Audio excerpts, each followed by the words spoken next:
Mais une fois que certains documents ont été rendus publics, il s'est enfin senti libre d'en parler. En 1988, il rompt le silence et rédige une déclaration sous serment dans laquelle il expose les événements inexpliqués de cette fameuse nuit de 1957. Il avait un caractère cartésien, méthodique dans l'analyse des preuves. Le problème était précisément là. Il ne pouvait pas expliquer ce qui s'était produit.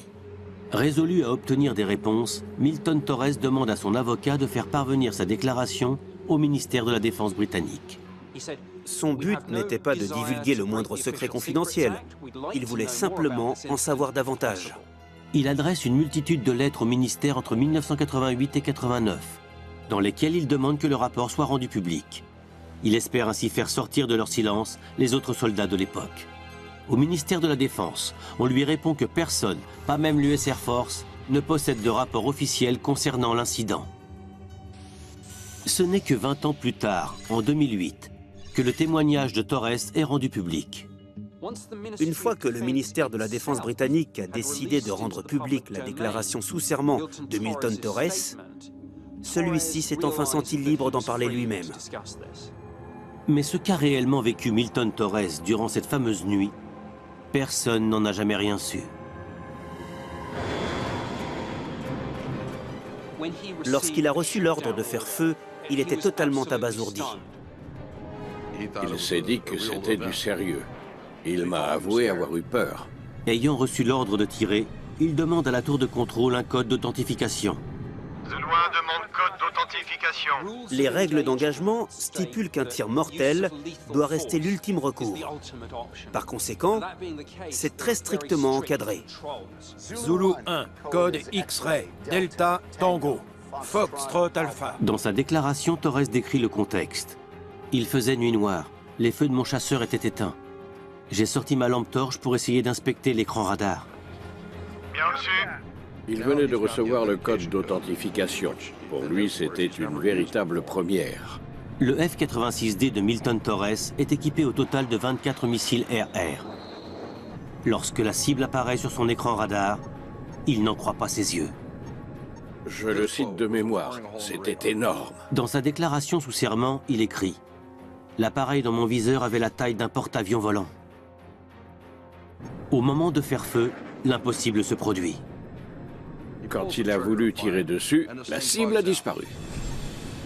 L'objet volant disparaît de l'écran radar à une vitesse spectaculaire. Le plus incroyable ne tient pas uniquement à cette vitesse démesurée, tout bonnement inenvisageable en 1957, mais aussi à l'accélération. Contrôle, j'ai perdu la cible. Zulu 1, reçu. Nous l'avons également perdu. Rentrez à la base.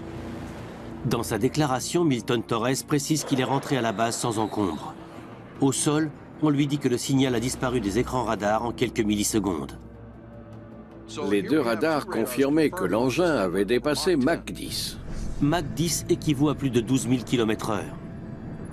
Ils étaient tous paumés. Ça a disparu. Le pilote qui volait aux côtés de Torres témoigne dans une déclaration sous serment. « J'ai été guidé en direction de l'objet volant. Je ne sais pas s'il a accepté ou piqué, mais la tour de contrôle l'a perdu. » Il ajoute à propos de Milton Torres « Je me rappelle qu'il était surexcité. Il disait avoir eu l'objet volant dans son viseur.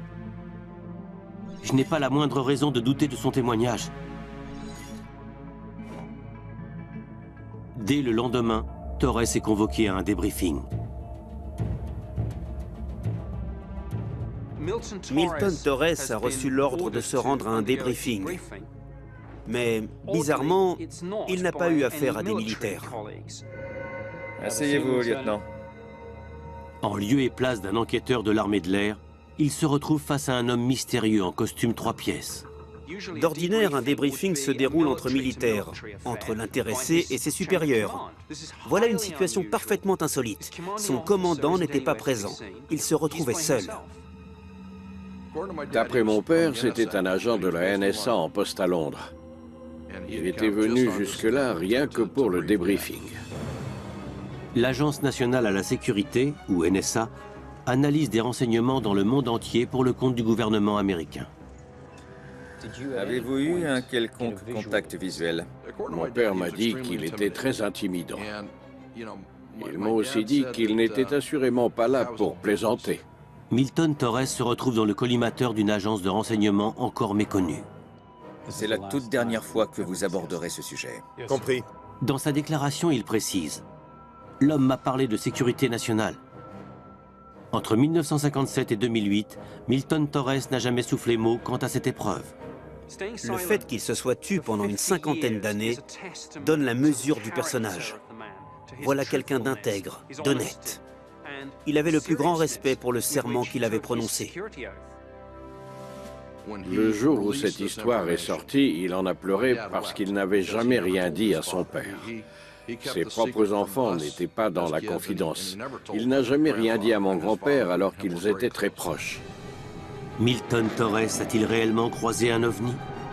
La cible qu'il était censé abattre a-t-elle jamais existé?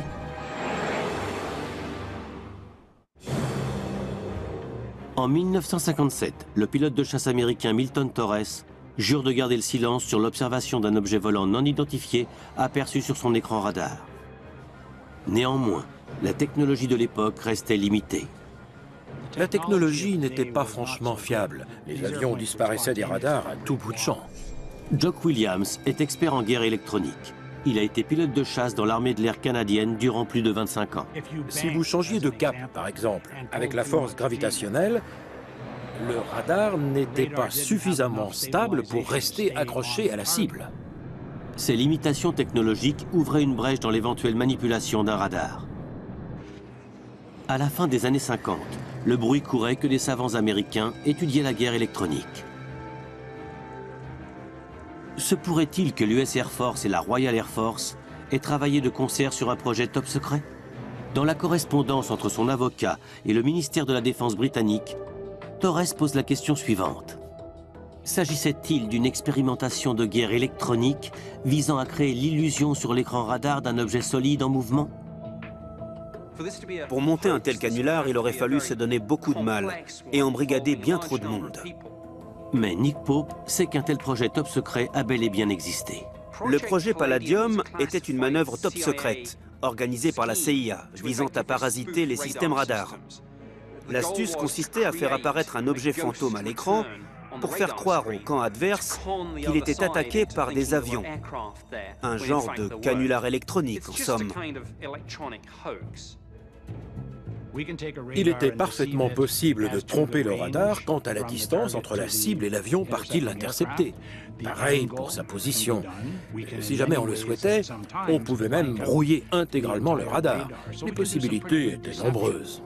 Milton Torres aurait-il été victime d'un brouilleur? Techniquement, c'est faisable. Bill Sweetman est journaliste et expert en aviation militaire. Je pense que cette mission d'interception avait pour cible un appareil équipé d'un système de parasitage particulièrement efficace. Du moins, c'est plausible. Pour Nick Pope, ceci n'explique en rien l'intervention de la NSA. Il y a cependant un léger souci avec cette théorie du brouilleur. Dans le cas où quelqu'un serait mêlé malgré lui à ce genre de test top secret, après coup, on finirait par lui avouer qu'il s'agissait en fait d'un test top secret. Point final, fin de l'exercice. Si Milton Torres a dit vrai, il se peut que la NSA ait voulu jeter un voile sur l'incident, ou elle n'avait tout simplement pas d'explication logique à fournir. Les rencontres entre pilotes et ovnis deviennent une priorité pour l'US Air Force dès le début des années 50. Une note de service de la CIA, datée de 1952, illustre la forte inquiétude des militaires. Pour eux, les ovnis sont un véritable problème vis-à-vis de la sécurité nationale. On y trouve cette phrase. Les soucoupes volantes démontrent la vulnérabilité des États-Unis face aux raids aériens. L'armée de l'air lance alors le projet Blue Book, afin d'enquêter sur les apparitions d'ovnis. L'homme nommé à la tête de ce projet monumental est le capitaine Edward Ruppelt. Ruppelt avait été pilote durant la Seconde Guerre mondiale. Après la guerre, il a fait des études supérieures et obtenu son diplôme d'ingénieur aéronautique. Puis il est entré au renseignement de l'armée de l'air. Ian Aldrich est spécialisé dans les enquêtes de l'US Air Force concernant les ovnis. Il a étudié sous toutes les coutures le projet Blue Book, mais aussi le travail de Ruppelt. Certains l'avaient même surnommé le Superman des collecteurs de données parce qu'il ne reculait devant rien pour étudier les apparitions d'OVNI. L'élément déclencheur se produit en avril 1952. L'US Air Force donne son aval au projet Blue Book et autorise Ruppelt à entrer en contact avec l'ensemble des unités sans avoir à passer par sa hiérarchie. Une telle liberté d'action ne s'était jamais vue. L'année 1952 est également celle qui comptabilise le plus grand nombre d'apparitions d'OVNI. À cette époque, l'US Air Force se lance activement dans la chasse aux OVNI dans l'espoir d'en intercepter un. Le 28 juillet 1952, un article de la Gazette de Charleston affirme que les pilotes de l'armée de l'air ont pour ordre d'abattre tout OVNI qu'ils viendraient à croiser. Cependant, aucun d'eux ne s'est encore jamais retrouvé en position de faire feu. Edward Ruppelt soutient pourtant le contraire dans son livre édité en 1956 et intitulé « Rapport sur les objets volants non identifiés ». Il y évoque le cas d'un incident avec une soucoupe volante remontant à 1952 dont personne n'a jamais rien su. Cet incident se produit à la base Kirtland dans le Nouveau-Mexique en septembre 1952. Ruppelt a reçu un appel du lieutenant Parrish, qui était l'officier de renseignement de la 34e division aérienne basée à Kirtland. Afin d'éviter tout risque de fuite, Parrish part lui-même récupérer Ruppelt et le ramène à la base. Une fois à l'abri des regards, il extirpe un rapport non classé de son coffre-fort et le lui confie pour qu'il le lise en lui interdisant de l'emporter. Dans son livre, Ruppelt fait part de son étonnement. Pourquoi Parrish ne l'a-t-il pas immédiatement transmis aux gens du projet Blue Book? Il s'agissait d'un incident grave. Ces gens-là ne voulaient sûrement pas que leurs supérieurs soient mis au courant. Edward Ruppelt écrit « Vers 10 h du matin, un radar situé à proximité de la base repère une cible non identifiée. 2 chasseurs décollent sur le champ. 2 F-86 couvraient l'ensemble de la zone. Quand le pilote qui volait le plus bas a redressé son avion, il a aperçu ce qu'il a pris pour un ballon sonde. Mais à mesure qu'il s'est rapproché de l'OVNI, il n'y avait plus de doute possible. Ça n'était clairement pas un ballon sonde. D'après le rapport, l'objet reste à distance du chasseur. Comment est-ce qu'un ballon sonde, qui n'est pas propulsé, peut-il dépasser la vitesse du son? Dans son livre, Ruppelt précise que le pilote poursuit sa course pour obtenir un visuel. Volant à 3000 pieds d'altitude et propulsé à la vitesse du son, il finit tout de même par s'en approcher et peut enfin observer l'objet. Ça ressemblait en tout point à une soucoupe, ronde et plate. Edward Ruppelt décrit l'objet comme un donut sans trou. Conscient qu'il n'est pas en mesure de capturer sa cible, le pilote se demande quoi faire. Arrivé à 500 mètres de l'objet, il s'est mis à décrocher. Lorsque le pilote tente d'appeler la tour de contrôle, la radio ne passe pas. Dès lors, livré à lui-même, il décide de faire feu sur l'OVNI. Ruppelt écrit dans son livre « L'instant d'après, l'objet prit de l'altitude et disparut en l'espace de quelques secondes. » De retour à la base, le pilote est immédiatement convoqué. Le règlement aérien stipule que tout tir doit faire l'objet d'un rapport. En plus de la paperasse, il y a un risque de mesures disciplinaires pour celui qui utilise ces munitions. J'imagine que le commandant de la 34e division aérienne n'avait pas particulièrement envie que ça s'ébruite. Pire encore, le pilote s'obstine à dire qu'il a fait feu sur un OVNI. Un pilote tombe séance tenante dans le discrédit si jamais il fait mention d'un OVNI. Malgré le travail de Ruppelt, personne ne prenait ça au sérieux. Une rumeur circule dans la base. Le pilote serait un taré et aurait pété un câble sans aucune raison. Comment se fait-il qu'il ait eu autant de mal à convaincre sa hiérarchie qu'il s'agissait bien d'un OVNI et non pas d'un ballon sonde? Confronté à ce genre de ballon, le pilote va essayer de s'en approcher et même d'en faire le tour. Chaque fois, il aura l'impression que le ballon tente de lui échapper. Tim Printy ne croit pas aux ovnis. Il est astronome amateur. Le pilote aura beau tourner autour, le ballon ne se déplacera pas tant que ça. En réalité, c'est à cause des turbulences que le ballon semble bouger à toute vitesse. Aux yeux de Ian Aldrich, la thèse du ballon sonde n'explique pas ces mouvements brusques. Et ce pour une bonne raison. D'après les propos de l'officier de renseignement, l'OVNI jouait réellement au chat et à la souris avec le pilote. Il volait beaucoup plus vite. Dans son livre, Ruppelt explique la raison pour laquelle le lieutenant Parrish ne lui a pas transmis son rapport. Le commandant n'en croit pas un mot. Il pense que le pilote a craqué. Il ajoute que le commandant de la base a ordonné la destruction du rapport, avant de confier au lecteur son propre avis. Les problèmes liés à ce rapport sont caractéristiques. Le pilote a bien vu quelque chose, il a bien tiré sur sa cible. Malgré une enquête approfondie, je reste dans l'impossibilité d'identifier formellement cette cible. Edward Ruppelt révèle au grand jour la politique de l'US Air Force en matière de collecte de preuves. Il voulait que les pilotes soient en état d'alerte. Mais le Pentagone lui a opposé une fin de non-recevoir. Edward Ruppelt a passé 2 ans à la tête du projet Blue Book et mené un grand nombre d'enquêtes concernant les apparitions d'OVNI avec une impartialité exemplaire. Cependant, Ian Aldrich reste prudent quant aux conclusions de ses travaux. Dans certains cas, le seul témoignage provient de Ruppelt lui-même, qui tenait parfois ces informations d'une tierce personne. Il est évidemment digne de confiance, mais qu'en est-il de ses sources? En plus des témoignages de ses pilotes, l'armée de l'air a besoin de recueillir des preuves matérielles indéniables. En décembre 1952, des ciné-mitrailleuses ont été embarquées sur des avions de chasse à la base aérienne de Wright-Patterson. Pendant une quinzaine d'années, l'US Air Force a recueilli nombre de preuves visuelles grâce à ces avions de chasse.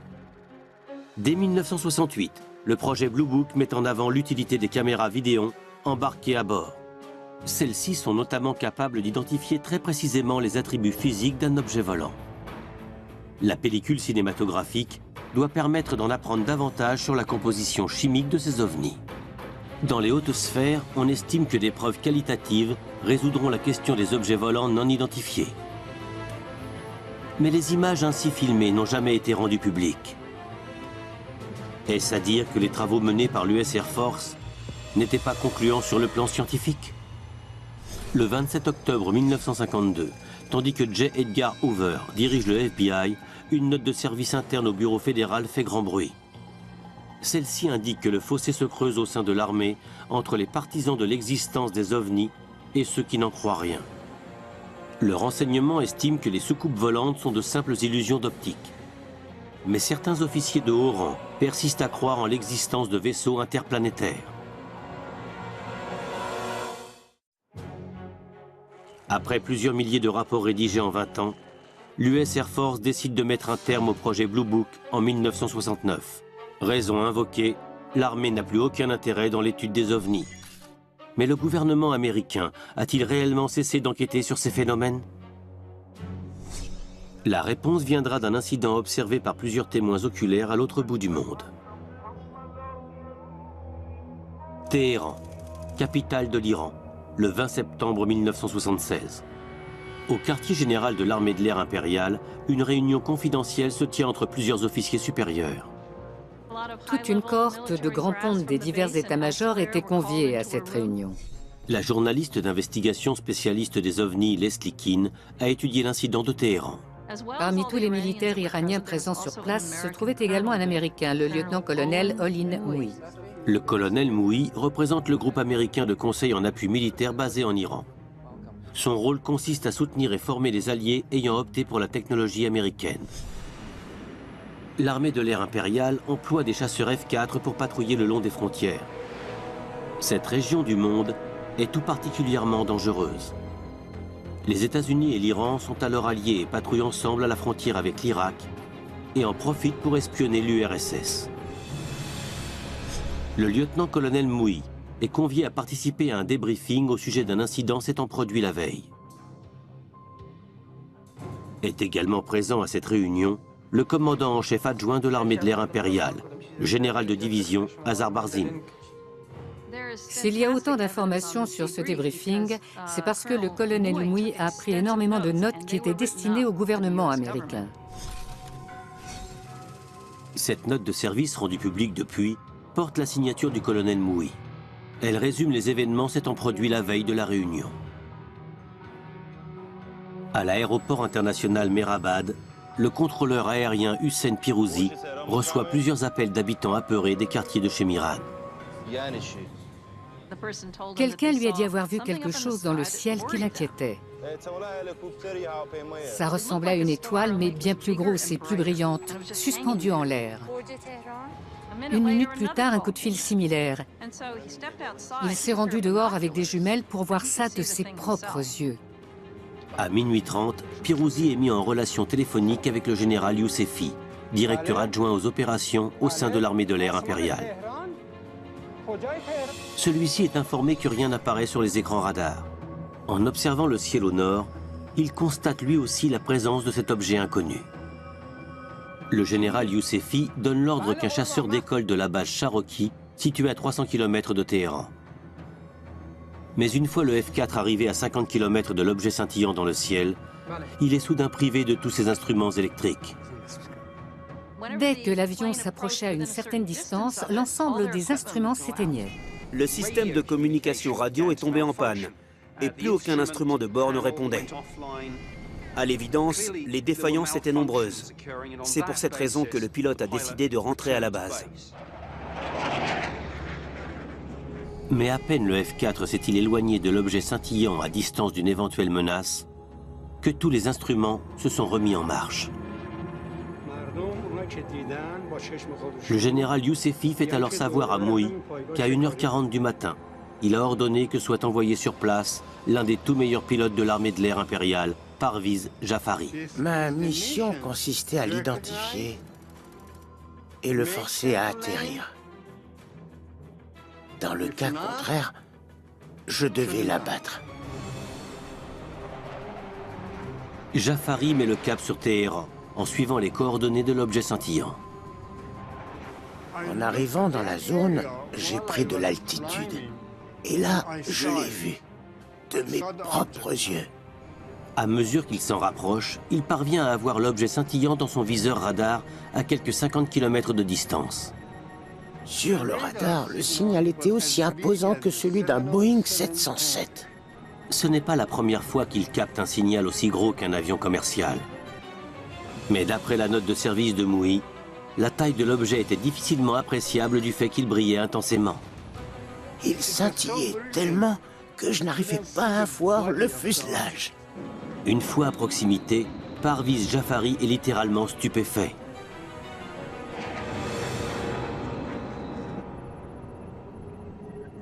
L'objet avait la forme d'un diamant. Au sommet, une lumière rouge scintillait. Puis une verte, une orange et une bleue. Elle scintillait à toute vitesse. Tandis qu'il tente de s'en approcher davantage, l'objet se met soudain à se déplacer comme si la physique n'avait pas d'emprise sur lui. D'un seul coup, il s'est déplacé de 10 degrés vers la droite, en un claquement de doigts, soit près de 100 km parcourus en moins d'une seconde. Une vitesse tout bonnement incroyable. La suite de son témoignage lors du débriefing confirme qu'il ne peut pas s'agir d'un appareil provenant de notre monde.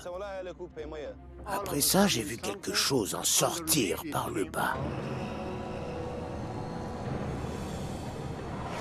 Je me suis senti menacé. Un missile se dirigeait droit vers moi. Jafari décide de riposter au deuxième objet qui vient tout juste d'apparaître. Je me suis immédiatement dit que je devais faire feu et lancer un missile infrarouge sur la cible. Mais juste avant qu'il n'appuie sur la détente, plus aucun instrument ne répond. Le panneau d'armement s'éteint et la radio se coupe. C'est alors que l'objet se met à tourner autour de l'avion de chasse. Imaginez-vous un appareil filant pratiquement à la vitesse du son, alors que quelque chose lui tourne autour. C'était incroyable. Il ne s'agit évidemment pas d'une force militaire ennemie. Le voilà qui bataille avec un engin sorti de nulle part. Je n'avais plus accès à mon armement, alors qu'il me fonçait dessus. J'étais sûr de me faire percuter. Dans le ciel de Téhéran, le pilote de l'armée de l'air impériale, Parviz Jafari, est aux prises avec un ovni. Sous la menace d'un objet inconnu qui vient de jaillir du vaisseau mère, il part soudain en piqué afin d'échapper à l'offensive. Mais aussi vite qu'elle a démarré, celle-ci prend fin. L'objet cesse toute poursuite. Le deuxième objet volant s'est alors éloigné de moi avant de repartir sur l'objet principal et de disparaître totalement. Dans sa note de service, le colonel Mouhy écrit « L'objet est reparti se fondre dans l'objet principal. À mesure que le pilote s'éloigne de sa cible, tous les systèmes de son avion de chasse se réactivent. » Lorsqu'il rappelle la tour de contrôle, on lui passe le général Yousefi qui lui ordonne de rentrer à la base. Je lui ai demandé où il voulait que je me pose, à Téhéran ou bien à ma base d'origine, près d'Hamadan. Il m'a répondu « Vous avez ordre de vous poser au plus vite à Téhéran. » Au moment où Parviz Jafari entame son approche, l'incroyable se produit. J'ai vu apparaître un petit objet circulaire qui se dirigeait tout droit vers le sol.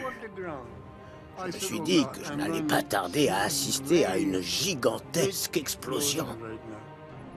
Mais au lieu d'exploser, le nouvel objet finit par s'immobiliser totalement à quelques centaines de mètres du sol. Toute la zone alentour était éclairée. Le général Yousefi lui donne l'ordre d'inspecter l'objet avant de se poser. Jafari s'en est approché pour tenter de l'observer de plus près. Mais une nouvelle fois, ses instruments se sont éteints et plus rien ne répondait. Le colonel Mouhy indique qu'un vol commercial passant à proximité connaît les mêmes avaries. Au bout du compte, le général Yousefi lui a ordonné de faire demi-tour et de rentrer à la base. Mais Parviz Jafari n'est pas au bout de ses peines. En entamant sa descente sur l'aéroport Mehrabad, il aperçoit un nouvel objet volant. D'un seul coup, j'ai vu ce qui ressemblait à un cylindre, avec 2 points lumineux à chaque extrémité, et un en plein centre. Il prévient la tour de contrôle. J'ai hurlé à la radio. « Qu'est-ce que c'est que cet engin droit devant moi ?» On m'a répondu « On ne voit rien. » Qu'est-ce que c'est? On n'en sait rien. On ne le voit pas. Plus tard, il sera précisé que les contrôleurs ont vu eux aussi un cylindre dans le ciel.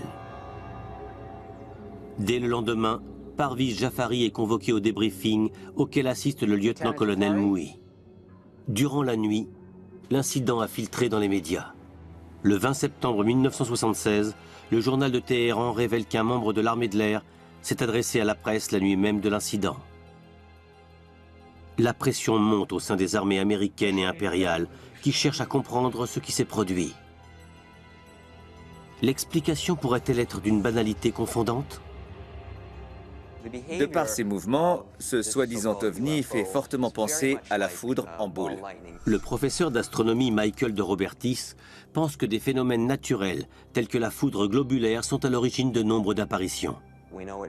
Elle peut aussi bien flotter plusieurs minutes en plein ciel qu'à quelques mètres du sol.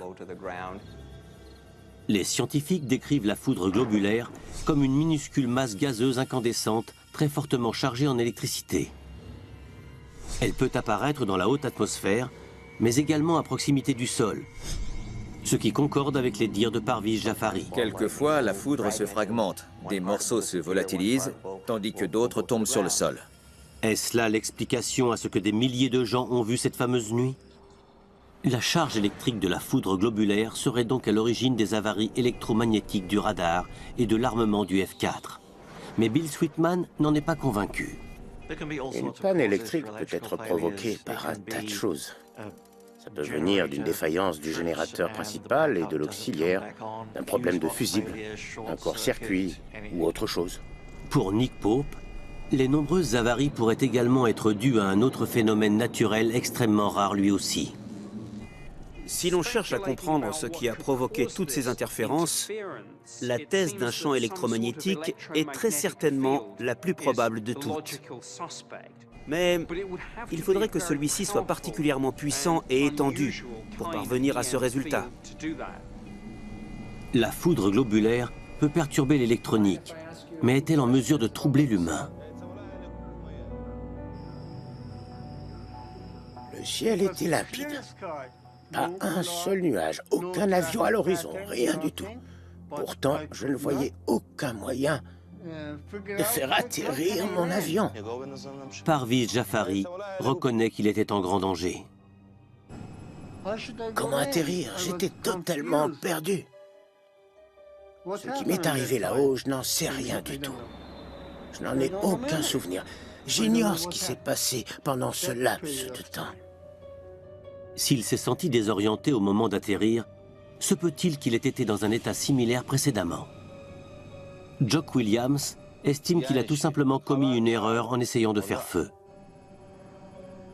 À mon avis, il n'a pas appuyé sur le bon bouton.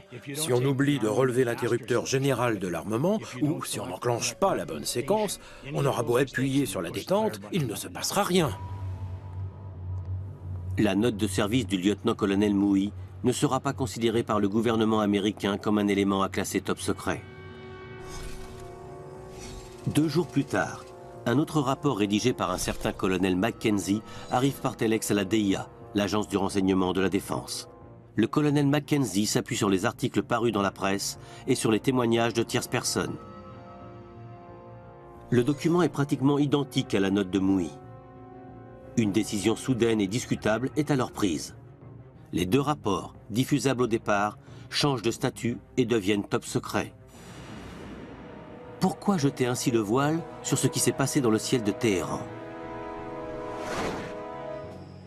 En 1976, un ovni a été aperçu au-dessus de Téhéran. Il existe 2 documents quasiment identiques détaillant cet événement. Considérés à l'origine comme diffusables, ils sont soudain classés top secret par les autorités américaines. Une question subsiste. Pourquoi? 4 mois après l'incident, le public obtient une réponse. En janvier 1977, le commandant en chef adjoint de l'armée de l'air impériale, le général Azar Barzin, se livre à une surprenante révélation. Dans la transcription d'un entretien, il déclare que les États-Unis et l'Iran s'échangent officiellement des informations au sujet des ovnis. L'entretien se poursuit autour de la question qui taraude les autorités américaines. Nous avons fait une grande découverte. Un brouilleur capable de parasiter différentes fréquences à la fois. Mais une telle technologie nous étant inconnue, c'est incompréhensible. N'importe quel gouvernement serait prêt à verser des milliards de dollars pour une technologie capable de couper des instruments de bord et empêcher un pilote de chasse de faire quoi que ce soit. Mais ça ne s'est encore jamais vu. Est-ce pour cette raison que l'incident de Téhéran a fait l'objet d'une enquête approfondie et classée top secret? La mission première de l'Agence du renseignement de la défense est d'avoir connaissance des capacités de l'ennemi, notamment en ce qui concerne la technologie en présence. 6 ans plus tard, le 31 décembre 1982, la DIA rend public un document éminemment important. L'Agence du renseignement de la défense avait analysé la valeur et la dimension des différentes données collectées en Iran. Tous les facteurs les plus irréfutables concernant cette fameuse apparition d'un ovni sont minutieusement répertoriés dans l'analyse de la DIA. Elle évoque le crédit à accorder aux témoins de haut rang. Elle évoque des témoignages oculaires tous corroborés par un signal radar. Elle évoque un éventuel champ électromagnétique. Et elle évoque également l'extraordinaire maniabilité de l'objet volant. Dans la case « Remarque » du document, une phrase résume parfaitement le tout. Il s'agit d'un rapport exceptionnel. Cet incident rassemble tous les critères nécessaires à une étude valable des objets volants non identifiés. Cette phrase est véritablement cruciale. Elle contredit toutes les déclarations de l'armée de l'air faites dans les années 70. Une contradiction au cœur des différentes enquêtes menées au sujet des ovnis. À ce jour encore, Parviz Jafari est intimement persuadé d'avoir vu un appareil extraterrestre. Du fait de la vitesse de l'engin et de son extrême maniabilité, il n'a pas été conçu par la main de l'homme. Mais il ne subsiste aucune preuve concrète au-delà de ces témoignages. Lors de la révolution islamique de 1979, qui a entraîné la chute du Shah, de nombreux documents ont été perdus ou détruits. Plus de boîtes noires, plus de télémétrie, plus aucune donnée mécanique ou radar. Dans l'optique où le gouvernement américain aurait davantage de données, celles-ci sont toujours classées top secret. L'absence de preuves scientifiques continue de laisser planer le doute sur les témoignages de nombreux pilotes. En 1980, 4 ans à peine après l'incident de Téhéran, un autre pilote de chasse va soutenir l'invraisemblable. Ce document de la défense américaine a été archivé le 3 juin 1980. Il fait état d'une apparition d'OVNI en Amérique du Sud devant des centaines de témoins. Ville de La Joya, au Pérou, le 11 avril 1980. 1800 militaires et employés civils se trouvent sur la base aérienne Mariano Melgar lorsqu'un objet de forme arrondie est repéré en plein milieu d'une zone d'exclusion dans la matinée. Au départ, tout le monde s'est dit que c'était un ballon sonde. Mais la principale crainte était celle d'un appareil espion.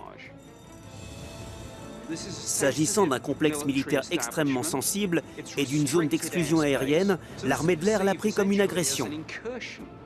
Le pilote Oscar Santamaria reçoit immédiatement l'ordre de décoller et d'abattre ce qui ne peut être qu'un ballon espion. À cette époque, la base Mariano Melgar est un point stratégique au Pérou. On y stocke des armes et des avions de combat soviétiques flambant neufs. Santamaria se précipite pour intercepter l'appareil avant que celui-ci ne s'approche des installations militaires. Il pilote un Sukhoi Su-22, un chasseur de fabrication soviétique équipé d'un canon 30 mm. Quand j'ai atteint les 8000 pieds d'altitude, j'ai lancé la manœuvre d'attaque. Lors de l'audition citoyenne sur la divulgation tenue en 2013, Santamaria a fait le récit de cette rencontre. Après avoir rapidement localisé la cible, il l'a dans sa ligne de mire. Ayant reçu l'ordre de l'abattre, il n'hésite pas une seule seconde à accomplir sa mission. J'ai tiré une rafale de 64 munitions de calibre 30 mm. Une seule balle de 30 mm à tête explosive qui plus est suffirait à abattre n'importe quel type d'appareil. Mais il n'en est rien. Le rapport de l'agence du renseignement à la défense précise qu'aucun des tirs du pilote péruvien n'a causé le moindre dégât. À sa grande surprise, il n'a pas réussi à abattre l'objet volant, alors qu'il l'avait dans son viseur. C'était comme si les balles se dématérialisaient en approchant la cible. Elles étaient totalement inefficaces. Santamaria étant un pilote chevronné, il se cale de nouveau sur sa cible. Mais cette fois, celle-ci amorce une manœuvre d'évitement. Le ballon a grimpé subitement. J'étais donc placé en dessous, dans l'incapacité de faire feu. Il enclenche la post-combustion pour atteindre 1,5 fois la vitesse du son, sans parvenir à gagner le moindre terrain sur l'objet volant. Le rapport de la DIA indique que le pilote s'est lancé dans une seconde attaque, mais que l'OVNI a semé le Su-22. Oscar Santamaria tente à plusieurs reprises de s'aligner sur sa cible, mais chaque fois qu'il l'a dans son viseur, l'objet s'élève dans les airs. C'était pratiquement comme s'il arrivait à anticiper